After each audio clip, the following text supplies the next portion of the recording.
Hello, everyone. Welcome to the morning show. We're broadcasting to you on Channel 9 and on WJOP-LP Newburyport, FM 96.3. We're also available on Newburyport Community Media's YouTube channel at ncmhub.org. I'm your host, Mary Jacobsen, and I'm delighted this morning to welcome my guest. Brendan Adamczyk is here. Brendan is an associate for policy and programs at the Product Stewardship Institute, where he supports PSI's work with state and local governments, businesses, and also non-governmental organizations. They work together to design and implement producer responsibility legislation.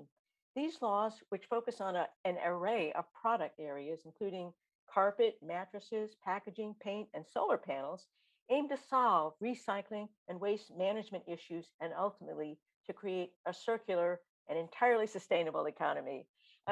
Brendan is a graduate of the University of Oregon with a bachelor's degree in environmental studies. Brendan, welcome and thank you so much for taking time to visit the morning show. Yeah, thank you so much for having me, Mary. I'm really excited to be here. Oh, it's totally my pleasure. Brian, let's start with where I first learned about PSI, the Product Stewardship Institute. It first came to my attention in an article in the Boston Globe that came out in July, which focused on a brand new law that had been passed in Maine called an Extended Producer Responsibility Law, which holds corporations accountable for the packaging they create. And this just struck me as an ingenious and practical and very effective way to spread the responsibility upstream, so to speak, to producers instead of downstream to the rest of us, Right. to individual consumers and also towns. Was also interested to read that nearly a dozen other states, including Massachusetts, are on track to follow Maine's lead. So I was hoping, Brendan, that we could start with you just telling us something about how this new law works and how it represents a real paradigm shift in accountability. Yeah, so I mean you captured it really well. That the kind of upstream downstream, metaphor is something that we use a lot that I think really, captures the idea that, right now the way waste is managed, especially, for packaging, whether that's, cardboard or plastic or paper, is that, taxpayers are paying for their Yeah. municipalities, whether that's a county or a town, to manage that waste. And then that county or town has to, contract with a hauler, a transporter to collect that waste, and then with a processor to process it. And there's all of these different steps there where recycling costs have to be taken into account, and recycling versus waste. And so there's complications on municipalities, and it's a real cost, and it's something that since the China National Sword Policy, which came about in 2018, we've seen those costs really go up for municipalities. And basically with that, the China decided had for years been taking a lot of waste from the U.S. that would not be considered, high quality waste, and they chose to stop taking that waste. And so all of a sudden, U.S. recyclers and manufacturers who'd been exporting that waste had to do something with it, and costs went up. And so since then, I think a lot of municipalities have realized that this opportunity to put this kind of financial management burden on producers is really exciting. And so really that's what this law does, is these kind of laws take that that fiscal responsibility away from taxpayers and governments that are already overburdened by budget crises from China National Sword, and then of course with COVID. And it puts them on these producers and manufacturers of these products to fund these programs and to make sure that recycling is covered. And it's really it's a fair system, because the producers and the manufacturers, they're the ones that are choosing what their products are designed, whether their products are going to use recyclable types 1 and 2 plastic, or mixes of plastic that are lower quality that are harder to recycle. And so they're the ones that know best how to design those products to be recyclable, and then how to make sure those products are collected at the end of life. So these kind of programs are really, to me, they just make sense.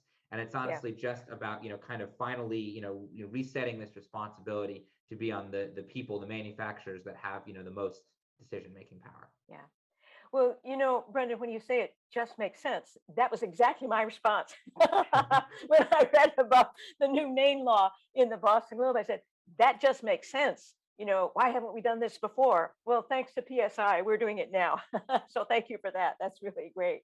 Yeah, Um, I would just say one thing I do want to give credit in Maine, especially the National the Resources Council there, the yeah. NCRM is an NGO that did a lot of work in Maine. So PSI is certainly not alone in our work. We work with a lot of state partners there. So a lot of credit to them and to the Maine DEP as well. Credit to all and gratitude to all, Yeah. because it is such an enormous kind of problem. Well,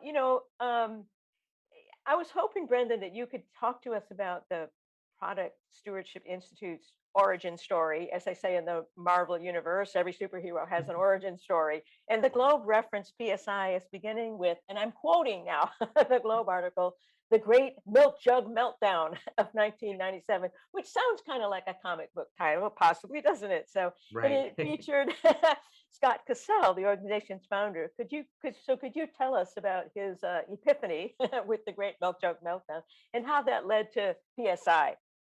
Yeah, so but I'll start with an origin story. There's always kind of the origin before the origin story there. But Scott had been the director of waste policy and planning for the Massachusetts Executive Office of Environmental Affairs for several years, and he developed, implemented some solid and hazardous waste management programs, and worked on the solid waste plan for the state. So he had a lot of experience with the state, and worked with a lot of different municipalities. And then, as you said, in 1997 Hood changed from the translucent gallon jugs that they'd been using previously to opaque jugs.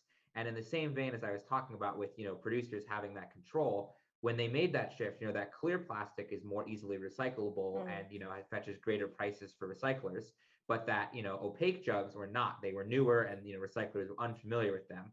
So all of a sudden, all these municipalities were, calling Scott and were saying, what's going on? yeah, We had the system, we had these contracts, things were going okay, and all of a sudden, because the manufacturers made this design change, we're totally screwed.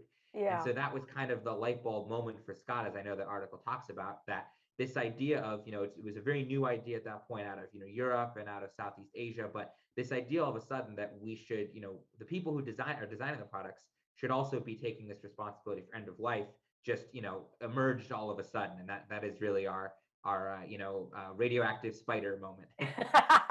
It's a good story, but it also illustrates that manufacturers haven't necessarily had to be in the habit of thinking through what's going to happen to their product and whether it's recyclable or whether it's going to create problems that will create a backup and will create a lot of problems through a ripple effect for both towns and municipalities and consumers and Right. taxpayers. So it's a good origin story. And, Brendan, in my experience, sometimes I think statistics make the extent of a crisis real. So, just how bad is the situation these days with the tonnage of containers from packaging from consumer goods? And have those numbers been affected by the great kind of China shift that you referred to in 2018? Yeah, so I mean, I think the biggest number for me when I think about these, packaging and paper is that the recycling rate for those products hit about 50% about in Mm, 2000, and it hasn't left 50% in 2 decades, gosh, even with all these changes in recycling, even with everything going on. That no more of those products are being recycled, and that's a really it's a big missed opportunity. That's billions of dollars worth of valuable materials, and I think even worse for plastic products, which I think thankfully folks are starting to pay more and more attention to. Only 9% of those products are recycled. So gosh, we're talking about small portions of small portions here yeah. that are actually being recycled and handled.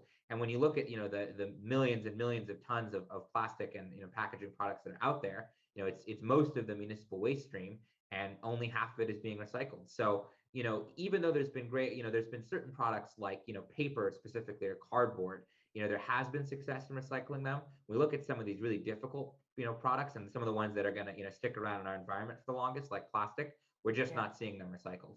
yeah.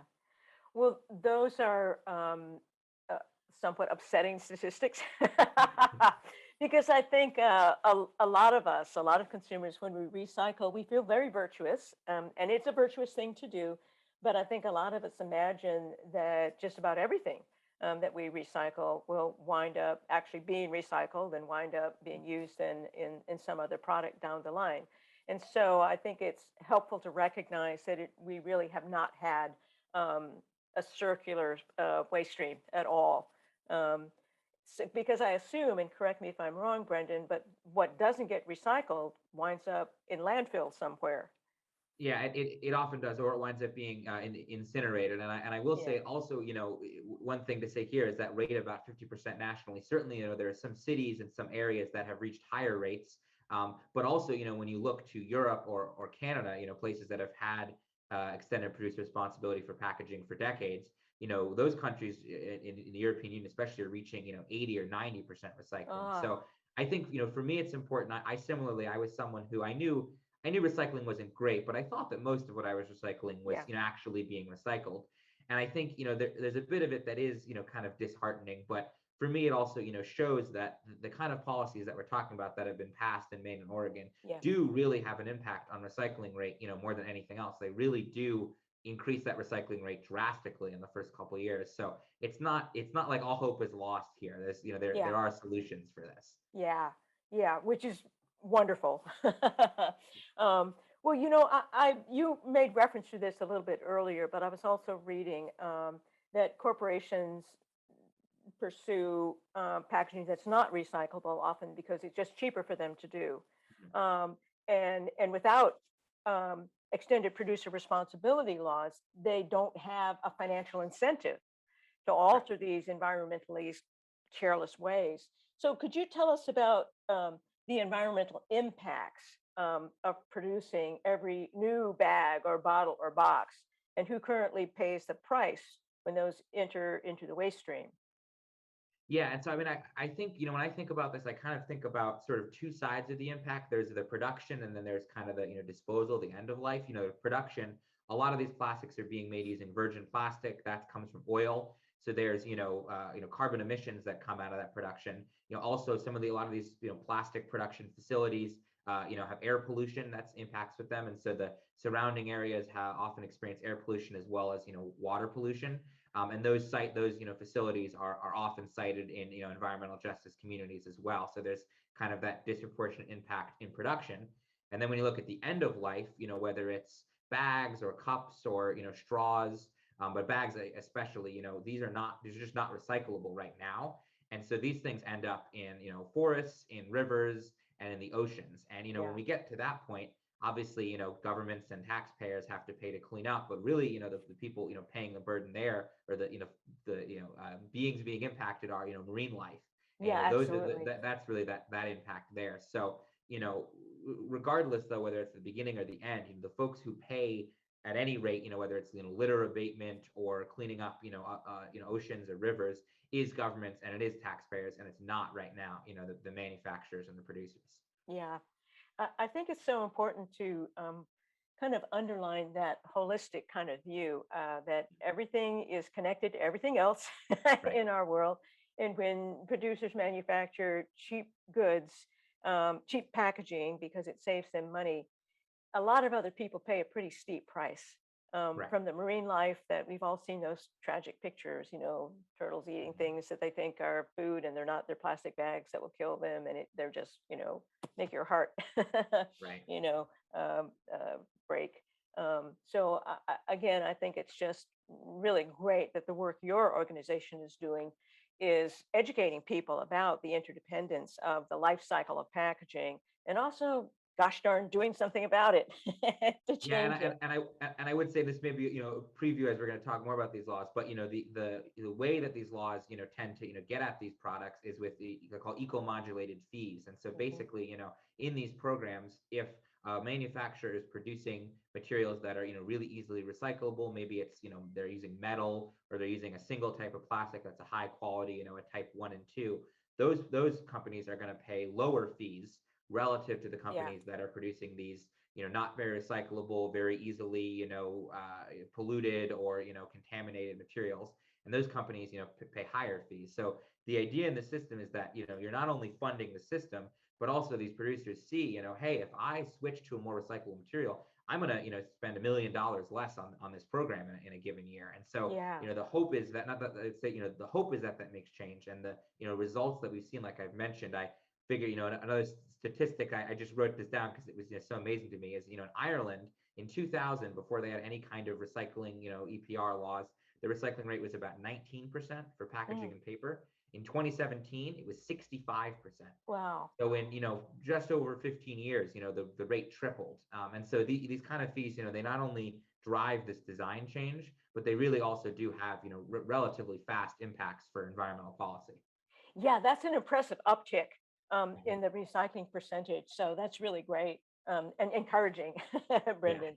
Well, you mentioned Ireland, and I know I was reading that although the Maine law is new, and I think the one in Maine is first in the U.S. But this type of law has been on the books in some Canadian provinces and in Europe for some time. So I was hoping that you could talk a little bit about what impact these laws have had on packaging in Canada and in European countries.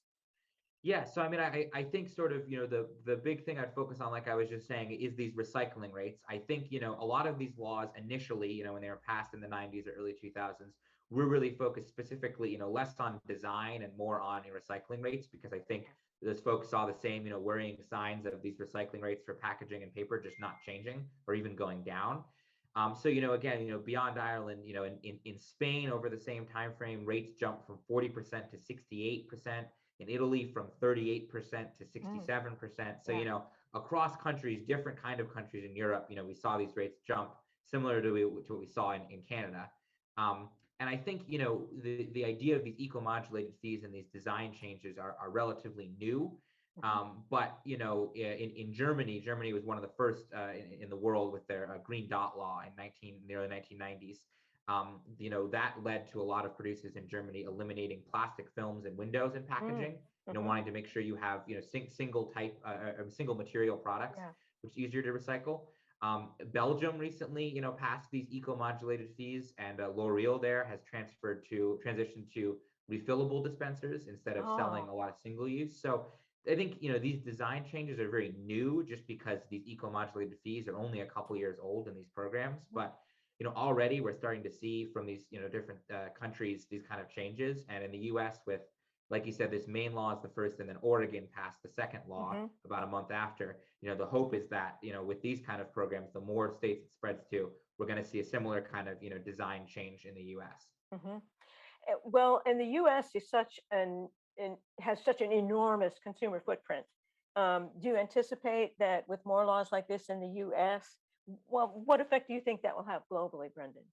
Yeah, well, I think sort of in the hope, and I think we've seen this with lots of other types of laws, like I know with gas mileage requirements for cars. When we saw California, New York, a couple of the large states pass these requirements, it's just easier for car manufacturers to just make all their cars fit those requirements, because that's such a large part of the market. And I think in the same way as more and more states pass laws, what we're going to see is that manufacturers, and we've already seen as they come to the table to want to talk about these issues, is they don't want 20 different states with 20 different laws that they have to comply 20 different ways. They want to have a harmonized system. And so as we saw in the European Union, and as we've seen in Canada, we're the hope here is that with the more states that pass these laws, the more harmonization we'll see. And that'll obviously drive these design Yeah. changes as well. And I think it certainly is fair to say, if there's the kind of changes we're seeing in the US, I mean, I think every country does things differently, but I think it could certainly help drive changes. Although honestly, a lot of producers are doing great things outside the Mhm. U.S., and I think Mm.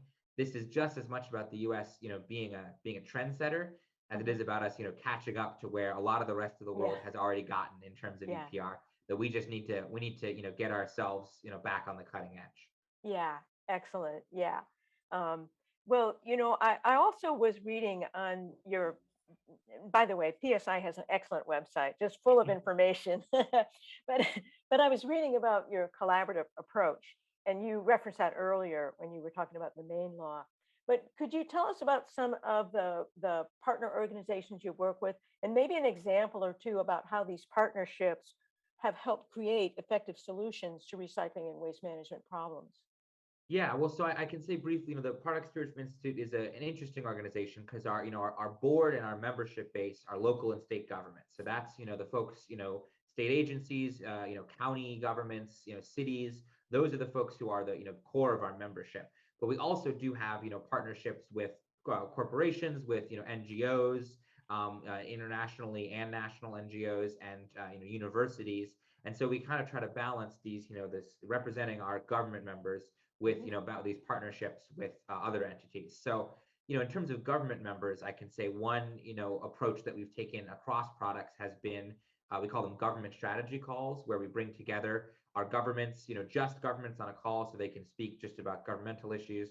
And we'll talk about, paint or pharmaceuticals or, batteries recycling. And we'll just hear from folks, who have laws, those who are considering laws, and those who are implementing laws. What are the issues? Are they having similar problems with manufacturers or with recyclers? And we actually just, finished a year-long process on paint that resulted in, an updated understanding, I think, of, what paint laws need to do moving forward, these paint recycling laws, and, also helps for states like Massachusetts that is considering one of these laws. We had folks on that call that can kind of, hear what's going on from other governments. So I think that's one great way that we kind of, serve our government members. And similarly, though, I think one partnership that I highlight on the corporate side has been with the Flexible Packaging Association, or the FPA. So they represent about 20% of the Maine, primary producers in the packaging field. Those mostly, you think about like chip bags, flexible packaging like that. And PSI worked with them and with our local government members, with some recyclers, with some environmental NGOs over the past year to talk about packaging EPR. And I think, these folks came to the table, like I mentioned, because I think that they're seeing that there's momentum and they want to make sure that they're involved, which is great. Yeah. That, PSI wants everyone to have a seat at the table and, engage. And, they worked with the group, they worked with us. We had a lot of great conversations over a year, and we reached consensus on several, key elements of packaging EPR. And those are also available on our website. It's great to kind of see where the producers were.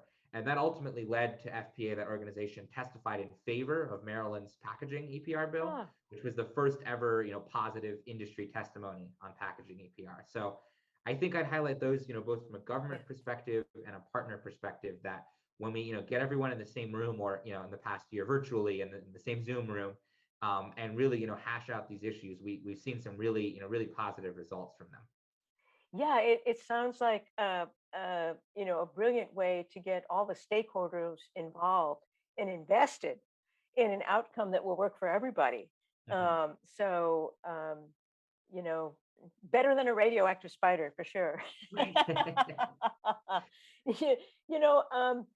I was completely engaged also on your website by the section on products, because you have tangible resource to offer everyone, individual consumers.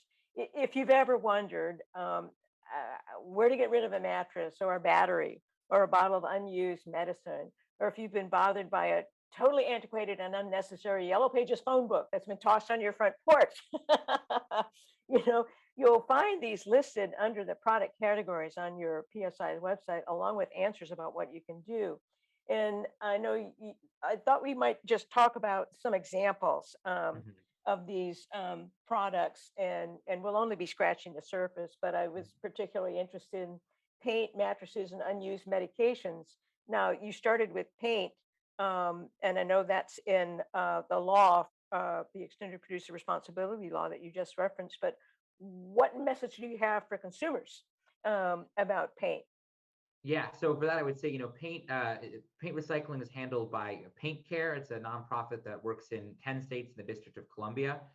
So, we have on our website those 10 states. Also, it's, if you Google Paint Care, it's a great place to find. But, paint is really great because a lot more paint is left over every year than I think folks would think. It's about 10% of all paint sold, which is, more than 80 million gallons of paint a year.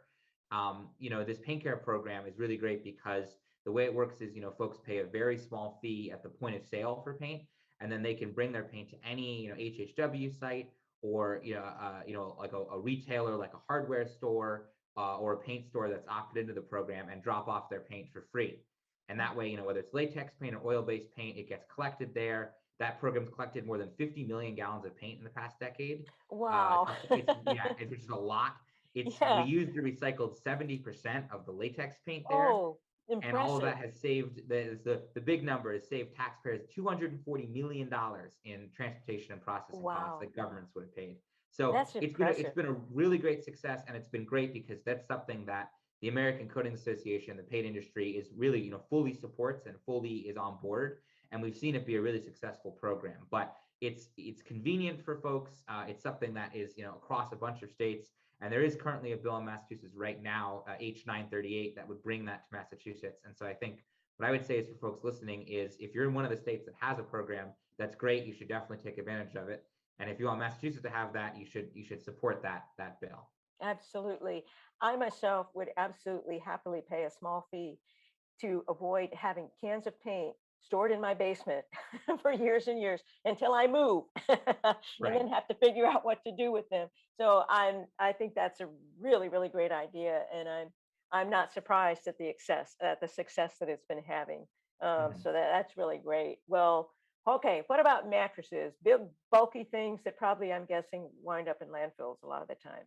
Yeah, well, actually, it's frustrating because they wind up in landfills or they wind up, illegally dumped because folks will bring a Yeah, mattress to a landfill. The landfill will turn them away, and then they'll, yeah, dump it on the side of the road yeah. while they're driving home. Mhm. So mattresses are definitely something, they're expensive to recycle, but they are highly recyclable. A lot of the Mm, inside is, metal springs mm. or the plastic inside or the covering, all of which can be recycled. It can just be expensive. So there are only 3 states right now that have mattress recycling through the Mattress Recycling Council. But through that program, similarly, you pay a very small fee, relative to the purchase of a mattress when you buy it. It's about between $10 and $15 in the several states that have it.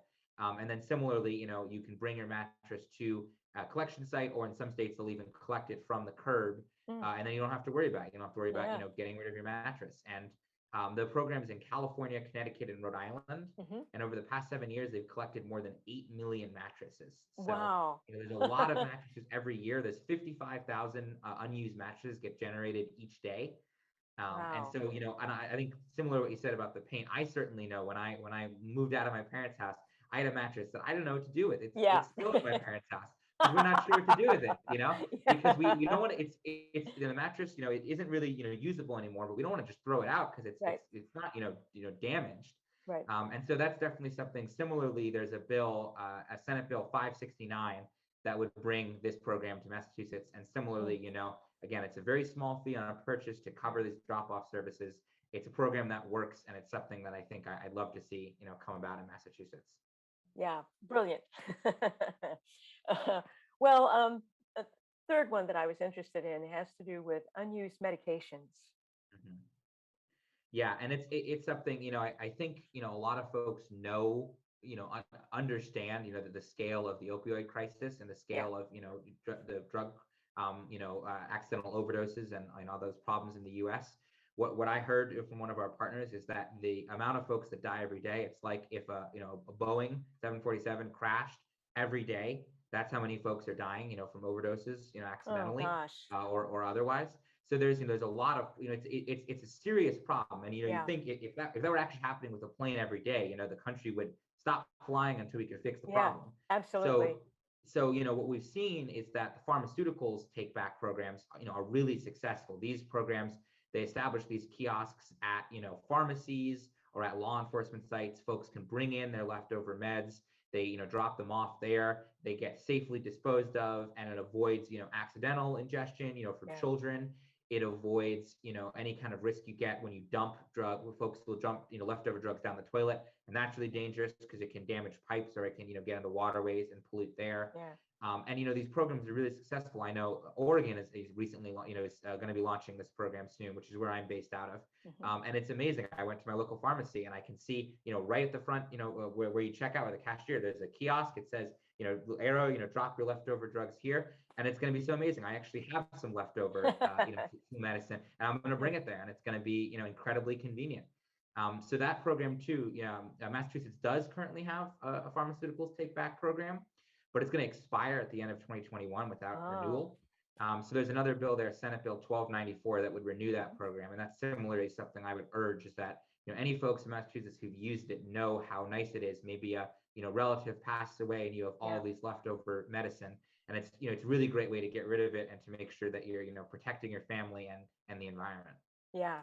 Another brilliant idea. That sounds really important, Brendan. So, Mhm. well, so many brilliant ideas, so many good projects. PSI just has such creative and impactful work. So I imagine, Brendan, that it must be really gratifying to see the Mhm. work that you do actually improving what can often seem like just intractable environmental problems. So, what do you find personally most gratifying about the work that you do? Well, I think you kind of nailed it. I remember to me in my very first environmental studies class in college, the professor gave a whole long lecture, which in retrospect wasn't exactly the morale boost that I think we were looking for. It basically said, recycling doesn't work, it's broken, we can't do anything about it. Yeah, Anything about, clean energy or waste management and all of this, there's no solution. The US can't figure it out. And that was a little disappointing to hear, certainly as someone yeah, who wanted to work in this field. yeah, But arriving at PSI, EPR policies for all these different products work, and we've seen them work all across the world. And for me, it's really it's a way for me that I feel like I'm making an impact on something that I really genuinely thought was totally intractable. But instead, we have these policies and we have a way to actually make that kind of change. And honestly, it's what gets me up in the morning is knowing that the kind of policies that we're passing, already some of the laws that I've worked at in my time at PSI have passed and we're beginning to see the effect, and it's really exciting. And so for me, it's just about really feeling like I can have a tangible impact on the world. And there's a lot wrong in the world, and it's yep, nice to feel like I'm doing even a little bit of good. yeah, yeah. Um, so there's hope, in other words. Exactly. And your work and the work of PSI shows that there is hope, that things can often feel pretty overwhelming, and intractable. But if you have a really good ideas, and if you flip the paradigm, so to speak, and if you engage all the stakeholders together, and I've just described PSI's working principles, I think, Right. then by golly, you can create hope and Yeah. make an impact that's meaningful. And the statistics you were giving show that it really that it works, it makes a difference. So that's really Yeah. wonderful. Well, my last question then, Brendan, is please tell us how people can learn more and how can they help out. Yeah. So our website's www.productstewardship.us. It's a great place, like you mentioned. We recently updated it. It's really convenient to be able to see all the work we're doing, everything that's happening in one place. We're looking at, like I mentioned, a couple of bills. There's a packaging bill. It's a House Bill 878, paint bill, House Bill 938, and mattress bill, Senate Bill 569. This pharmaceuticals bill as well as Senate Bill 1294. So that's a lot of numbers, but those are bills that folks can support in Massachusetts that would really make a difference. We can also donate to support our work on our website. And I would say, more broadly, just think about these kind of programs. There's 124 laws in the U.S. and 33 states. These are things that are coming, and we want to bring more to Massachusetts. And also just keep trying to recycle. I know it's hard, it's weird to remember, but I will say even for all these statistics, you can make a difference in your own way by sticking with it. So do that individual work and try as you can to support this legislation, and that's how we can make a difference together. Absolutely. Brendan, it's hopeful to talk to you. Thank you so much. I really appreciate your taking the time to educate us about the work that PSI does. And it is hopeful because it's so creative. And it just kind of makes you start thinking, yeah, that makes sense. As we were saying, Exactly. why didn't It we just think of makes that sense. before? But Right. PSI thought of it, and now you're having a ripple effect, throughout different states in the country and nationally, and then around the world. So, um, thank you so much, Brendan, both for your time and for the work you do with PSI. It's really Yeah. Thank you so wonderful. much for having me, Mary. My pleasure. Well, thanks for watching, everybody. I hope you'll join us next Thursday at 9 on Channel 9 for the morning show. If you missed any part of today's show, it'll be available for viewing on Port Media's YouTube channel playlist for the morning show. Just go to ncmhub.org, click on the YouTube icon, and scroll down. Each show will also air on WJOP FM 96.3 on Friday at 8 a.m. and then again the following Tuesday at 4 p.m. and Wednesday at 3 p.m. and will be available also as a podcast on the SoundCloud. Just go to ncmhub.org, click on that cloud icon in the upper right-hand corner and scroll down. That's it for today. Thanks again, Brendan. Take care. Yeah, thank you.